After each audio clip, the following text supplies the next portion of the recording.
সবুজ গাছপালা সাদা হয়ে আছে, চারিদিকে শীতের আমেজ। পুরো পরিবেশটি ঘুরে দেখছেন অনেকে, পুরো পরিবার নিয়েও এসেছেন কেউ কেউ। অনেকে আবার সান্তা ক্লসের সঙ্গে নিজেদেরকে ক্যামেরা বন্দিও করে নিচ্ছেন। সান্তা ক্লস, বিশাল আকারের Christmas tree, train, ice skating সবকিছু এক জায়গাতে নিয়ে আসা হয় বড়দিনকে কেন্দ্র করে। চমৎকার এই আয়োজনটির নাম আল বারারি উইন্টার ফেস্ট। দুবাইয়ে বড়দিন উপলক্ষে ভিন্ন ধর্মী এই ফেস্টটির আয়োজন করা হয়।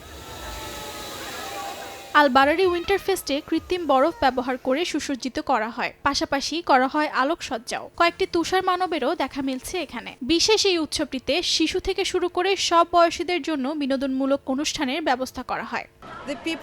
আমরা অনেক মজা করেছি, পাশাপাশি পুরো জায়গাটি ঘুরে দেখেছি। আমরা ট্রেনে ঘুরেছি, সান্তার সঙ্গে দেখাও করেছি। এটি আমাদের জন্য একটি অভিনব অভিজ্ঞতা। এখানে বাচ্চা এবং বড়দের জন্য অনেক কিছু রয়েছে। দুবাই জাতি বা ধর্ম নির্বিশেষে সব ধরনের উৎসবের আয়োজন করে থাকে বলে জানায় আল বারারি উইন্টার ফেস্টের আয়োজকরা। 2 সপ্তাহ ব্যাপী চলা এই উৎসবটি রোববার শেষ হয়। উর্জিতা শাহজিন, সময় সংবাদ।